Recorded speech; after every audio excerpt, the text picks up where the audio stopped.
Hey everybody, Chad Himes here, author of Achieve Your Apex and the host of the Achieve Your Apex podcast. Coincidence? I think not. This podcast is where we focus on the mindset, the habits, the tools that help you perform at your peak and continue to keep climbing towards any apex you're working to achieve. Now, today we're kicking off a short, high impact series based on my ebook, Own Your Energy, available on Amazon if you didn't know. It's about identifying what powers you and what pulls you down so that you can create momentum that lasts. And momentum is the key to success. So let's start with a simple truth. You don't need more hours. You need more energy. See, energy is your real performance currency. When energy is high, you move through the day with clarity, with focus, with purpose. When your energy is low, even small, simple tasks feel overwhelming to you. The reason most people feel stuck isn't lack of talent or time. It's because they are unaware of where their energy is going. So today, we're going to talk about awareness for you so that you can learn to spot what fuels you versus what drains you and give you the opportunity to finally take control. So energy is multidimensional. I'm not talking like the Marvel universe and confusing and all of that stuff if you don't follow it. Energy is not just physical. It's emotional, it's mental, it's environmental. And in Own Your Energy, I explore this concept across the three main areas. Emotions like joy, gratitude, confidence generate power. Did you even hear my voice as I was saying them? Joy, gratitude, confidence. I felt stronger. Did you feel it? Then emotions like resentment, stress, guilt all create leaks. They drain us, taking that energy away. Your environment also matters. Cluttered spaces, for some people, that's going to drain their energy, like my wife.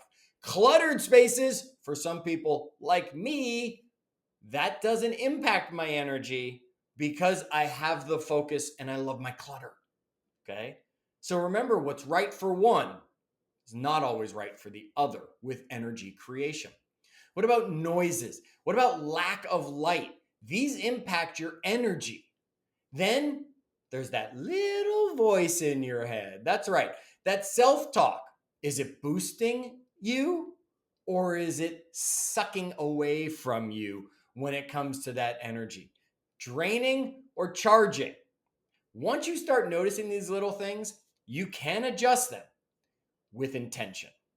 So in 2023, not that long ago, Harvard Business Review put out a report that found that individuals who actively manage emotional and environmental energy are 40% more productive and 31% more resilient. How would you like to be 40% more productive and 31% more resilient? Another study in the Journal of Social and Personal Relationships, there's something for everybody out there, right? Showed that one positive social interaction can improve your well-being up to 25%, while repeated negative interactions increase your burnout and anxiety risk by nearly 50%. So your energy doesn't just affect your day, it shapes your health, your decisions, and your goals. The energy you walk into the room with is the energy that stays in the room when you leave.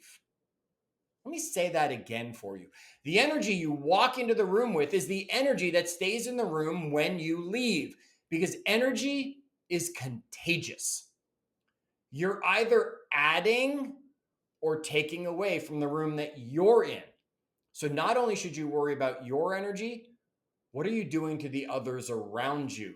Because if you are an energy drainer, we'll get more into that in the next episode. If you are an energy drainer, you will find yourself missing opportunities with those people because they will choose not to have you around. Think back for a moment in your life. Can you find a time when you felt fully charged? Maybe it was after a strong workout. Maybe it was after a really deep conversation. Or maybe it was after a quiet morning of doing some creative work. That's what brought your battery to 100% full.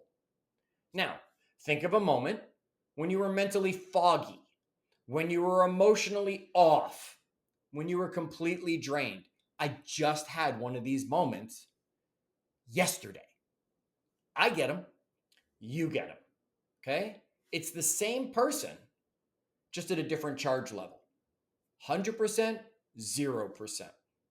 You didn't lose ability. You just lost access.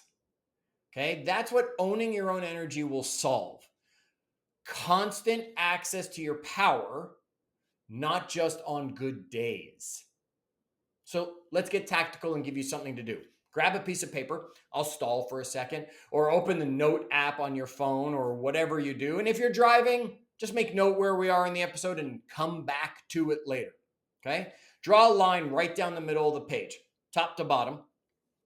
On the left, put the headline boosters. On the right, drainers.